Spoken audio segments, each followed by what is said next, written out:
Alternative Dig Talk. Real issues, real talk. Hi Rogers, can I ask you something? Shoot. What does corruption mean? Well, summarily, corruption is abuse of public power for personal gain or for the benefit of a group to which one owes allegiance. For example, when a public office is abused by an official accepting or soliciting a bribe. By the way, private people can be corrupt too, like bribing police officers to escape fines. Okay. So exactly how does that concern me? Well, do you pay taxes? I guess, yeah. What does that have to do with this? Everything. Because those taxes you pay are supposed to facilitate services you use, like water, electricity, roads construction, medicines in hospitals, name it. Okay, that is much bigger than I thought. But it can be stopped, right? Well, yes it can, although it may not be as easy as it sounds. And here is the reason why. Corruption roots are grounded in our country's social, political, economic, bureaucratic traditions and policies. So, what has kept it going this long? I mean, why don't we stop it? Well, the main reason why it has been here for so long is because institutions are weak, either as a result of poorly defined ethical standards of public service, weak administrative and financial systems, or ineffective watchdog agencies. What can we do to stop it? At a national level, we must focus on strengthening the independence and effectiveness of public institutions that fight corruption. At a personal level, we must commit to never giving a bribe. I promise I'll never give a bribe. Well, that's a great decision you have made. Me and you now have to spread this message to all our friends. If we all do our part, corruption will be no more. This message is brought to you by Alternative Digital.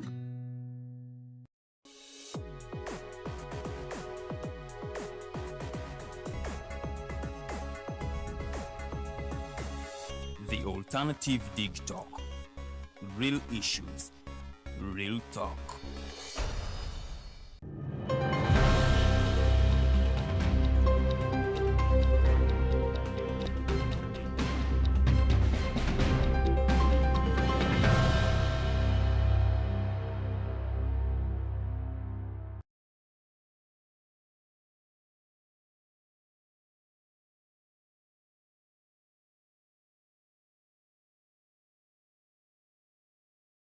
Welcome to the Alternative Dig Talk TV. My name is Kenneth Rwemirembe. It is another exciting day for you and I to enjoy. We are nearing the climax of this very month of October. It is the 27th day, October 2025. Thank you so much for always being part of us and loving what we do, coming in here to give you the mighty global news updates, a moment where we take you through what's happening in Uganda and even what's happening abroad. You do not have to miss anything.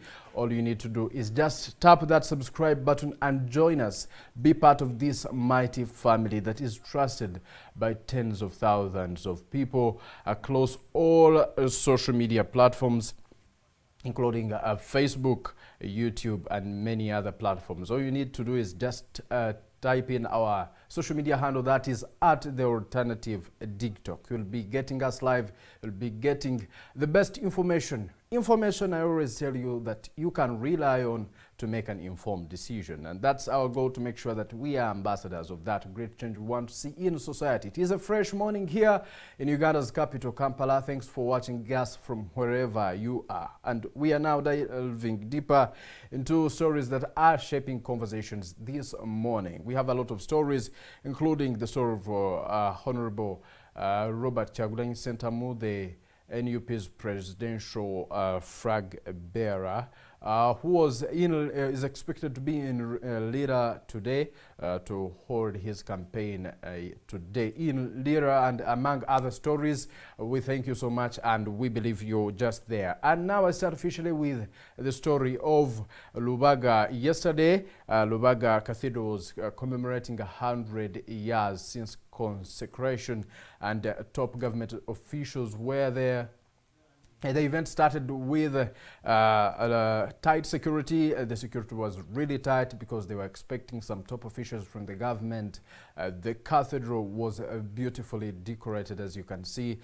Top government officials were there. Buganda government also was represented by the Katikilo, or the Premier of Buganda, Charles Peter Mayiga, among other notable figures. And the event started by commissioning the priest's residence and the new parking yard in commemoration of these 100 years. And later on, at around 10 a.m., the President of the Republic of Uganda, His Excellency Yoweri Kaguta Museveni, arrived, and he entered inside and gave out his short message. He was heading somewhere else, and he delegated Honorable Robina Nabanja to be part, to represent him on that very occasion for the rest of the services that were going to happen. He gave his contribution and asked all the church leaders to be ambassadors of financial literacy, to not only talk about the Bible, but to also encourage people to work hard and make some money, saying that they should not only preach the gospel of Jesus Christ, but also include a financial literacy in whatever they do, such that they can achieve financial independence in their homes. And this has been President Museveni's gospel for some good time, asking church leaders to be ambassadors of financial literacy, such that they should not lead people who are poor, but instead encourage them to work hard and make some more money. That was it there, and he later on left. But in his speech, the Archbishop Paul Mogere said that he condemned the land grabbers, majorly those who are trying to grab church land, saying that they no longer fear nowadays. People are grabbing church land without any fear, that they are now tampering with holy things or God's things. He urged all Ugandans to stay calm in this period of elections, and asked for peace in everything that they do, including these people in the race, in the presidential race and in other elective positions, to not promote chaos, but to rather promote peace in whatever they do. That was it there at Lubaga Cathedral, and the event went on very well with those beautiful moments as you have been seeing on the screen. Now Lubaga celebrates 100 years since consecration, and best wishes to all the people out there in the Catholic fraternity. Even other leaders from different faiths were there, including the Archbishop of the Church of Uganda, Dr. Stephen Kazimba Mugalu was there, representatives of the Muslim Council were there, among other people. They all urged the people, Ugandans, to stay united and keep peace in whatever they did. Now the presidential race is heating up every passing day. Most candidates are now close to a month in these campaign trails. Now, yesterday, the leader for the Forum for Democratic Change, or the presidential flag bearer for the Forum for Democratic Change, FDC, that is Nathan Nandela Mafabi, was in Teso sub-region and asked the people of that particular area to support the FDC and support him as president, saying that he will revive the Teso Cooperative Union that collapsed. A reason, he says, was because of the NRM government that wanted these people to stay in poverty. He said their government has kept them in deliberate poverty, and that when he comes into office, candidate Nandela Mafabi will work so hard to make sure that they achieve financial independence. Now they are not poor anymore. You remember this Teso Cooperative Union collapsed around the 1980s. And from the 1950 to 1980, it was sounding. It had helped the people in these particular areas to carry out trade and get market for their goods, that is nuts, cotton, even cattle. So due to political instability that was in those areas, the Teso Cooperative Union collapsed, and up to now it has not been revived. So the people say that the decline of the Teso Cooperative Union was the very beginning of poverty in that particular region. And now Nandala Mafabi says he is ready to revive their Teso Cooperative Union to make sure they benefit from whatever they do, their fruits and even cotton, saying that this is the only time they have to choose wisely and choose him as the President of the Republic of Uganda. He promised to do the best for those people there and all Ugandans at large in his agenda, where he emphasizes money in the pockets being his slogan. That is Nandala Mafabi there, representing the Forum for Democratic Change. Now, yesterday still, we saw the leader of the presidential aspirant, and as well as he's a presidential candidate of representing the National Unity Platform. He's the flag bearer for the National Unity Platform, Robert Kyagulanyi Ssentamu, also known as Bobby Wine. Yesterday was attending a church service, and he asked the people in Lira, where he is today. He was there yesterday as well, but not on a campaign trail. He attended church service in Lira, where he urged all the people to vote NUP and vote him into office.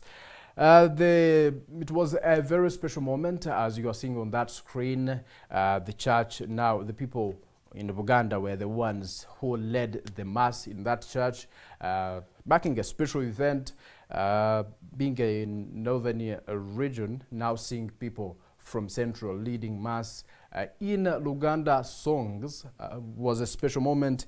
Honorable Kyagulanyi himself went to the pulpit and read the first reading himself, and he later on urged Ugandans to vote NUP and vote him as their president, saying that he is the right fit for that office. Ugandans should now embrace NUP and support them, bring them to office in an attempt he calls removing the dictator. So he's now calling upon all Ugandans to join him and vote NUP into office. He also thanked the Catholic Church for always speaking truth to power, and in his speech the Bishop Bishop Santos Lino Wanok thanked Kyagulanyi for being a God-fearing person, and he urged for unity, saying that all the Ugandans and all the people should be united, and he said even this should be spread all over. Wherever he goes, he should encourage unity among people. That was it there. Honorable Kyagulanyi Ssentamu will be in Lila, the poll of today. If nothing changes, that's where we expect that he's going to conduct his campaign rallies. So that is it. If any information comes out, we'll be letting you know. But I urge you to always tap that subscribe button and join us officially, and tap the notification bell such that whenever we go online, you're the first to receive this great information. And if you love matters of national importance, feel free to share to a friend who you know loves this. This is the information that builds our world, builds our country, and makes our country and the whole world a better place to live in. A world where everyone is given a fair opportunity to do anything as long as it is legal, not illegal. Now moving on, the presidential candidate, another presidential candidate representing the Common Man's Party, that is Honorable Munyagwa, was in Ankole region in the areas of Kamwenge. He urged all the people in Western Uganda to now vote him into office and vote the Common Man's Party, saying that he is the best candidate Ugandans can think about. He said that the people of Western Uganda have supported the president, have supported President Museveni for so long in what they call 100%. But he says they have not benefited so much. And he added that they will not benefit unless they vote any other candidate, and that is him being the only alternative, of course, in his opinion. He said those people who have been supporting NRM have not gained, and it is now time to vote Honorable Mubaraka Munyagwa as the president of the Republic of Uganda come 2026. He says the NRM has done more harm than good, and that the NRM does not focus on the people who show much love to them. That if they want to benefit, they should oppose the government.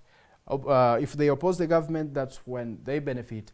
And in his opinion, opposing the government is voting him into office, the office in which President Yoweri Kaguta Museveni has been in for now close to 40 years, and he still promises to better everything and protect the gains. That is it. The presidential race is heating up each passing day, and as the Alternative TikTok TV, we are committed to bringing you that information in unbiased format. For you to make an informed decision, we give equal opportunity to everyone in this race. We talk about them without being partisan. And we leave that opportunity to you, the opportunity of selecting who you want to see as the President of the Republic of Uganda come 2026.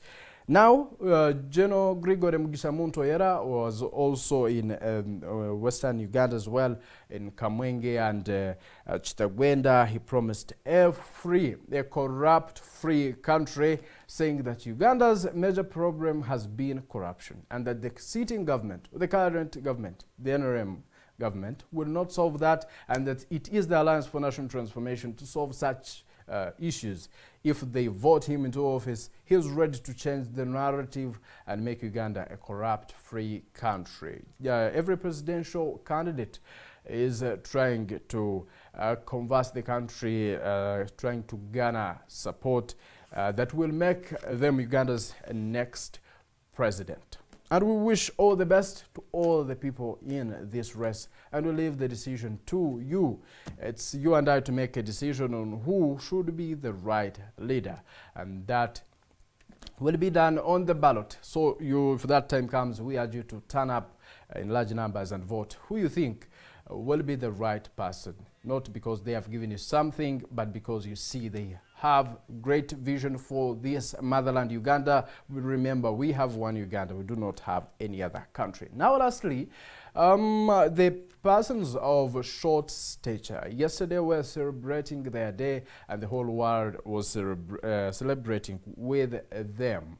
And this special occasion, this day is known as the World Dwarfism Awareness Day, and yesterday we were commemorating that day, or celebrating them. These people talked about some of the challenges they face, saying that they face a challenge of stigma. They are being isolated. Most people do not want to associate with them. They also said that the government of the Republic of Uganda, where these people live, these Ugandans, said the government has not done enough to make them enjoy their rights as any other individual in the country, that job opportunities are only for, majorly they are for those who are normal. So the people of short stature are saying that they have been left out for so long, and that they have to fight so hard to be on board. They urge the government to support them and make sure that they also enjoy all the benefits any other Ugandan or any other individual benefits or enjoys. They say they can do whatever any other person can do, much as they may appear short, but they can do greater things. They are okay mentally, and they can also do great things. They should not be marginalized. They should not be left out, especially when giving out jobs. They said this is the opportunity to promote awareness about these people, that it is normal to be born like that. And there are some people out there who are depressed because of their appearance, because they have not seen their fellows, but now they came out in large numbers to encourage their fellows and to remind the world that they are also human beings like any other, and they can do whatever man can do. And it's now time for the government and all the people to embrace these people and see them as their fellows in everything, not to leave them out as if they can't do what other people can do.